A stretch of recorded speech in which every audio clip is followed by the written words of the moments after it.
Thank you once again, members of the media. Welcome to this final press conference of the day. We are previewing the MTN 8 semi-final second leg fixture that is going to be taking place on Saturday at Lucas Moripe Stadium in Atteridgeville. We're now joined by the home team coach, Coach Rhulani Mokwena, just to preview that fixture. Coach, you take, you've got a, would you call it an advantage, a goal away that you scored in the first leg, and just how do you then approach this one? Do you approach it with that in mind that, you know, if you don't concede, you're then guaranteed to go through? First, let me greet you, Fatu. Thanks for the opportunity. And also, good afternoon to members of the media. Of course, it's a small advantage, but it's an advantage that we worked very, very hard for to get. But it means nothing if you don't pitch for the second half, and we see the next 90 minutes as the second half, and we want to try to win every match at Mamelodi Sundowns, and regardless of whatever advantage or disadvantage we may have had the score stayed 1-0 and we had not found the equalizer, I would say the same thing, that the attitude and the mentality would be to win. Had the score been different in terms of us maybe going into this game with a lead, I would say the same thing, to say we would try to win this game. And so that is our mentality. At Sundowns, we try to win every single match, and we'll try to win the game on Saturday, even though it's going to be very, very difficult. Because contrary to what the results suggest, we're playing against a very good side and a very improved Kaizer Chiefs team. Coach, first question. Okay, let's start. Benjamin Miranda. Coach. Hi, Benji. How are you, Coach? Fine. Coach, I don't know if I've been putting extra pressure on you or what, but since you took over as head coach and mainly this season, you are the only team mainly this season that has not lost a game. And going into this game against Kaizer Chiefs, that put pressure on you with the players as well to say we have to maintain breaking records and making new ones.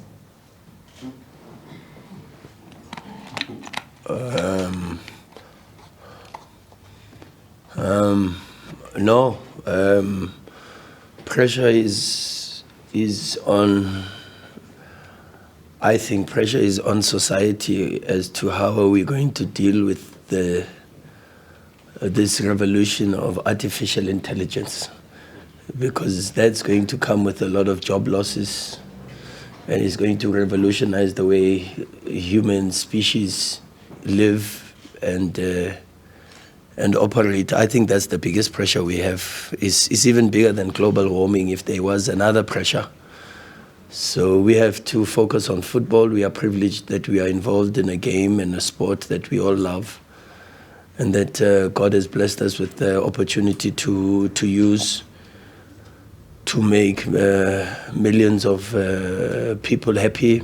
And ours is to try to continue to make not only the Mamelodi Sundowns supporters happy, but the football fraternity happy, because I think what we try to do is try to serve the game of football, and if maybe you're not as privileged as I am in that sense, but if you understand the enormity, if there is such a word, of the reach in relation to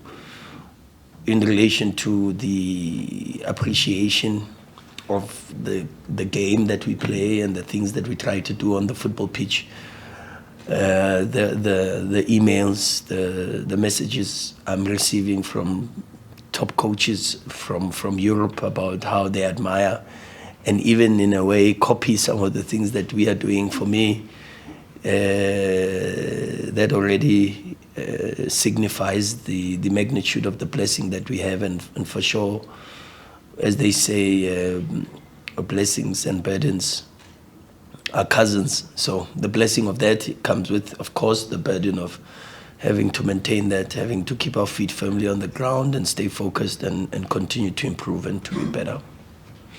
To Coach Vuyo, Newsroom Africa. Good afternoon, Coach. Good afternoon, Vuyo. I just want to get a diagnosis on a player, Coach, in terms of what you had firstly wanted to do with him and the impact that you are seeing with him. Mabena, I mean, the past 2 matches in the MTN 8, especially putting him in crucial times of the matches, maybe even the Kaizer Chiefs match at times where you put him as a player, knighting him as one of the players that you want him to change the game around. At that young age, in terms of what you want to do to your player, what is the diagnosis that you are seeing from him? Is the impact very possible in terms of his attitude?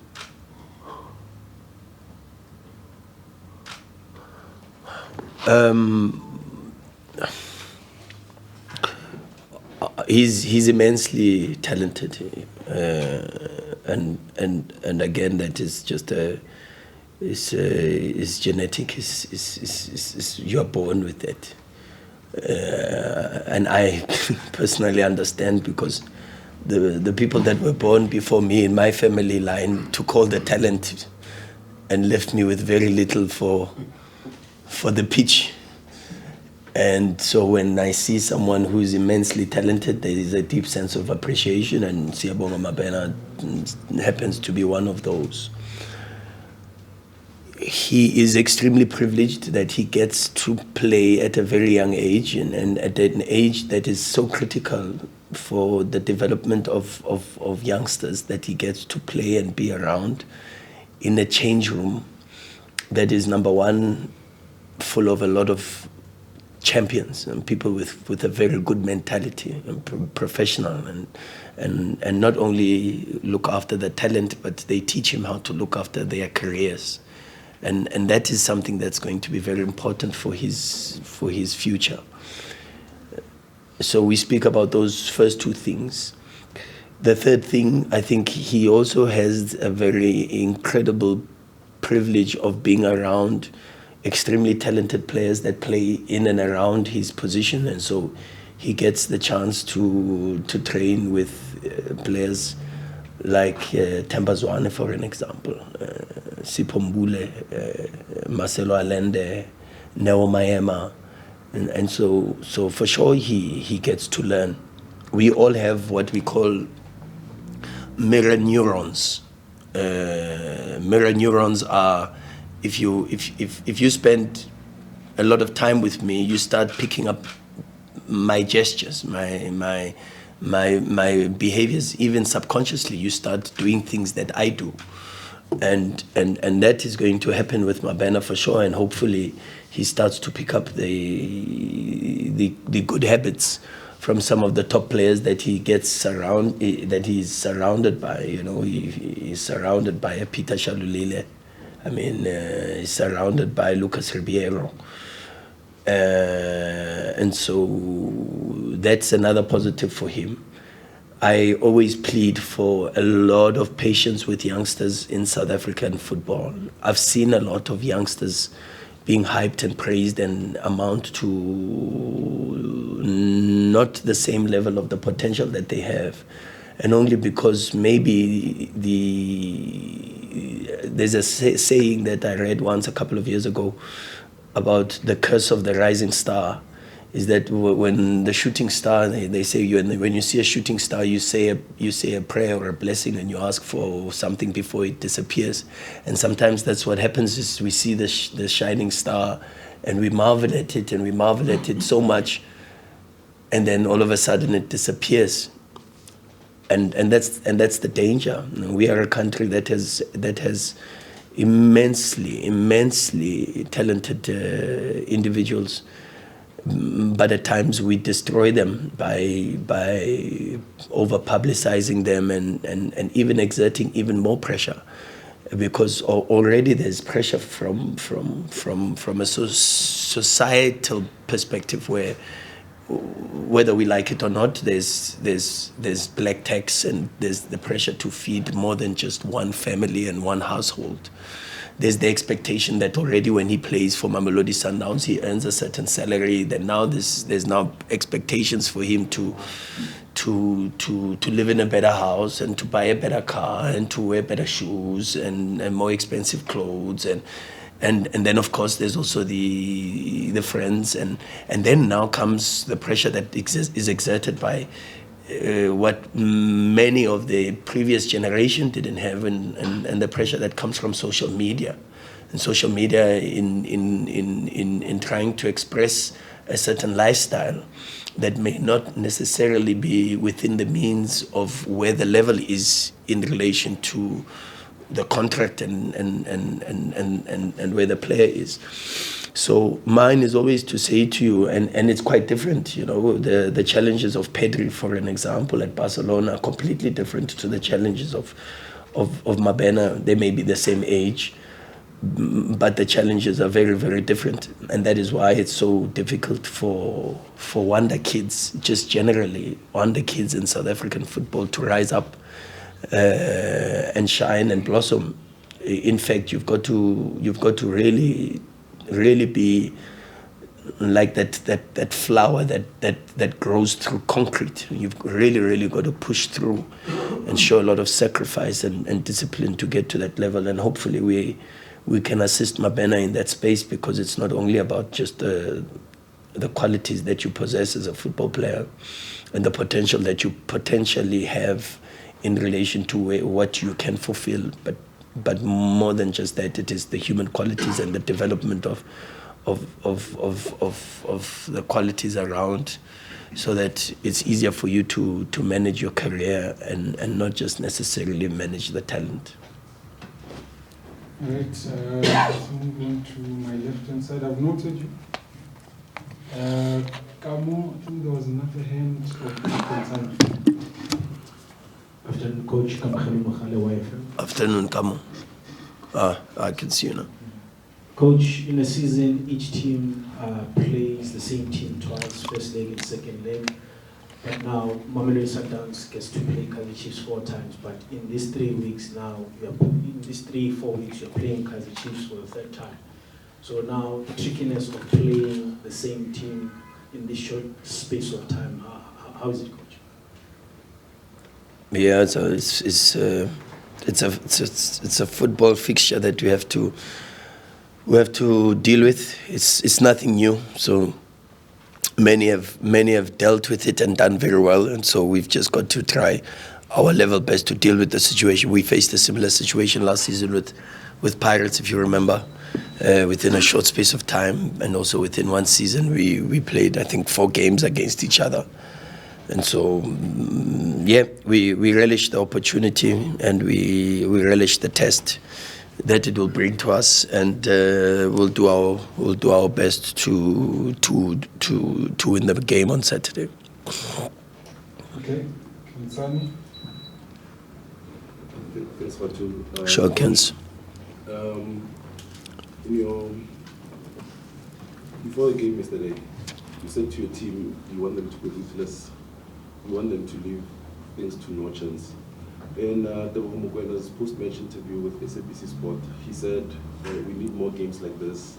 These games will even help us to Champions League.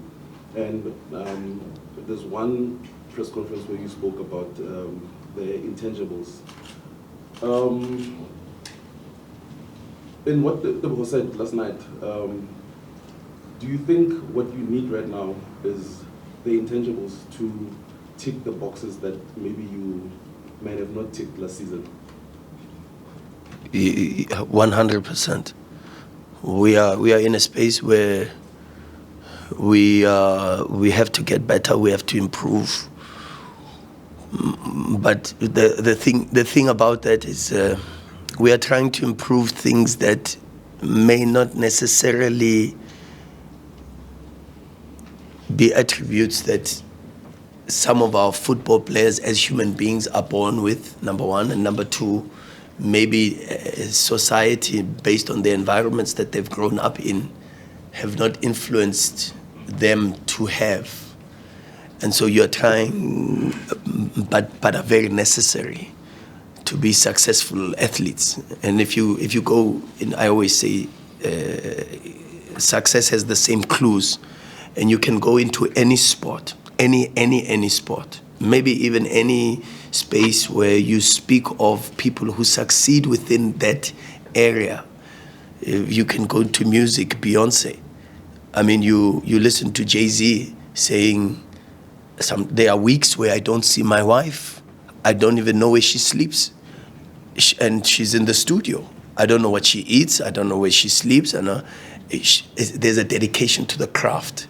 You go to Tiger Woods, there's a dedication to the craft. The Serena, the Williams sisters. There's a movie I watched when we were going to one of the Champions League games. I watched it because I really very seldom watch movies. I can't even remember the name of the movie, but it was about the father and how he got his daughters to be dedicated to the craft. You can go into any space. There's a guy called Dr. Joe Dispenza who's a neuroscientist.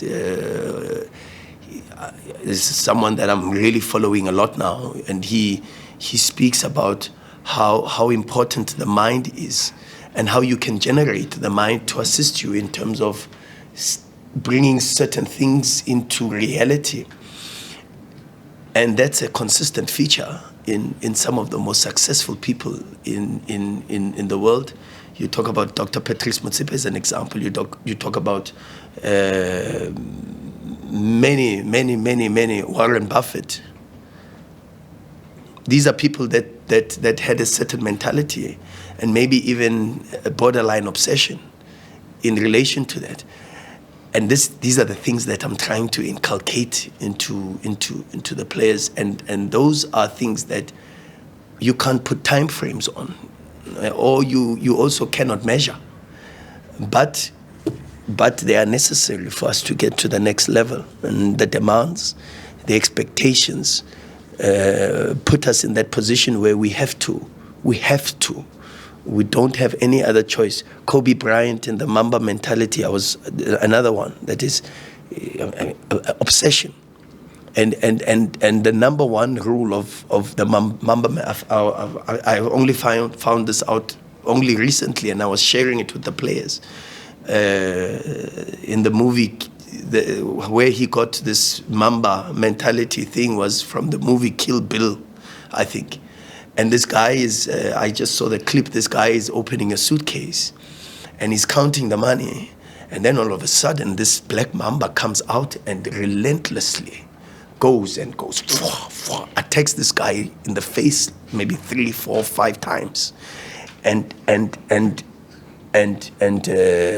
Kobe says, that's what gave birth to Mamba mentality, is that to be successful, you've got to be relentless and relentless and relentless and relentless. And the number one law in the Mamba mentality is obsession is not an option. That's number one. And so this is the things that we are trying to do. Thank you, Coach. Let's move on to Mazola. Tumi, can we get one more bottle of water for Coach? Yeah, I drink lots of water. While Prasipo sorts out his phone. What I do with Sundowns players in a meeting when the phone goes off is that I tell them to buy school shoes and donate a pair of school shoes to any school. They have to go to the school and they have to find a child who's got shoes that are worn out and with holes in them, and they've got to get the size and they've got to donate. So Prasipo, please. Prasipo, we add you onto that list. School shoes, sir. Yeah. Thank you, Coach. Mazola? Thanks, Coach. Show Mazola. Prior to the FIFA break, you said you had asked the sporting director for one more, Yeah. pending the injuries. Yeah. Yesterday, it looked like the majority were back. Yeah. And your press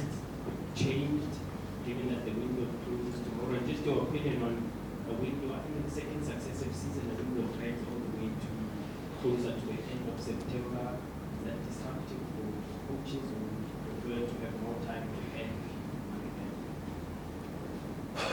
Yeah. I to be honest, on the first one, as I said even before, the club knows my opinion on it, and I have said that it was only necessitated by the injuries in the positions that we had up front, and then those discussions were elevated to that levels. But I would like to leave it there because that is the sporting director space, and of course the things have to make sense, not just from a football perspective. There are things we all want in life, but sometimes we don't always get, you know, and also it's about the availability, is about so many other things, but that is the space that I'd love to leave to the club and the sporting director. So not too much from my side. We'll see what the window brings tomorrow. Do I like games being played and the transfer window being open? To be honest, no. And I tell the players also. I tell the players that really my feeling is the season only really starts when the transfer window closes. Because, and especially for the big clubs, because number one, whenever you play some of the teams, there is an artificial level of motivation that is within some of the players in the teams, where they also advertise themselves and they say, hey, while the window is open, if I put in a very good performance against Sundowns, there is a possibility that I may be transferred. And so sometimes when Sundowns plays some of these teams, there's an incredible motivation that is artificialized, that you may not necessarily get when the window is closed, when the people know that the window is closed, so there is no chance of me moving, and I have to be at my club giving the best that I can for my club, and without any extra levels of extrinsic motivation. And that makes our games very difficult during the transfer window. And then also within your own squad, you've got players who don't always train so well because they are also looking and saying, oh, if the coach doesn't play me, then I speak to my agent and I ask my agent if maybe I can move to Club A or Club B and Club C. But when the window is closed, they know that I am here up until the next window. And so I've either got to fight for my place and give the best that I can, or I sit outside and I don't play. And so instead of them having another option, which is sometimes the easy way out, they have only one option. And tomorrow, once the window is closed, they know I will tell them that I am very happy that it is closed, because now everybody who is here, and everybody who is here has a responsibility not only to be competing for a position, but to help each other to get better. And that's just my perspective when it comes to the transfer window. Okay, let's move on. Is it Lonwaboni from the SABC there? Thank you. Coach, for the first leg. Sure. Hi, Lonwabo. Hi, Coach.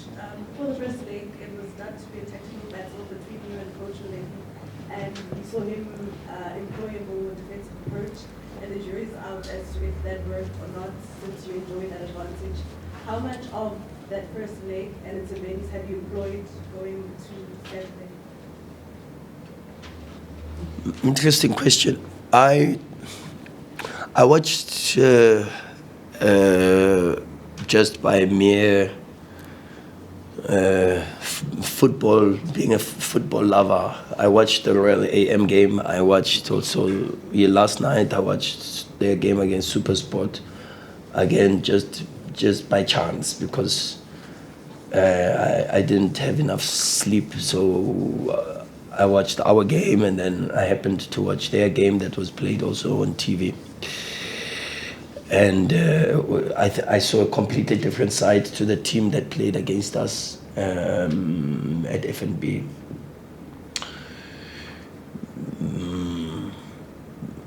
To be honest, they're a good side. They're a very good side, and they've got some good players. They've improved in that space. They create quite a lot more chances. I think on average now, as compared to last season, on average now is 11 chances per game. The XG has improved slightly in the last 9 games that they've played this season to just around one big chance, like big chance, even though against Sundowns they had 0, but one big chance per game. They are a crossing team, but that is also because if you look at the profile of the strikers, apart from Dupree, they've got some big boys, and even Gonzalez, the new striker, is a big boy, and then of course to try to play to the strengths of players like that, you have to put in balls in the box, and so they are averaging about 11 crosses per game, and then of course I think it is also in relation to the profile of the midfield, how they sometimes have 2 screeners with a 10, or sometimes they have a 6. They have a 6.5, and then an 8, and sometimes that's where Castillo plays in that space, Yusuf Mart, and it will be very interesting how they integrate that space with Sitebe also involved, and with the new signing with Mteto. So yeah, a good team that's got a lot of very good players, and we have to be well prepared. But I'm sure they say the same thing about Sundowns. I think they say a good team, and that they know that they've got to be very well prepared to play against us. Coach, hands. I'm gonna take only the last 2, and I'm prioritizing new hands, and Mahlatsi hasn't asked today, so let's start with him. Let me think about who's gonna get the last. Morning, Coach. Morning, afternoon, sir. Afternoon. Coach, I just want to check, with the transfer window closing tomorrow, can you just be frank with us, Coach? Have you guys made a call on Gaston Sereno? And also, what is the update on Sagarda? What's going on? I would like to leave both to the club, and I say it because it's a week where I really want to focus only on the football and what happens with the preparations and the tactics and getting that right. So I would be lying to say to you I've got an update as to the latest with regards to both Gaston and Savredra. What I know is on Savredra, and he is in Bolivia. I had a nice video FaceTime call with him. Has nothing to do with Sundowns, but that was just a personal, human, brother to brother talk and just catching up. But to give you anything, I would not like to get into that space, and I'd like to leave that space to the football club. Okay, last question I was going to give it to Karabo, but he says, are you sorted? I heard someone say it was your birthday, that's why I was choosing. Oh, happy birthday. Yeah, may God bless you with many more.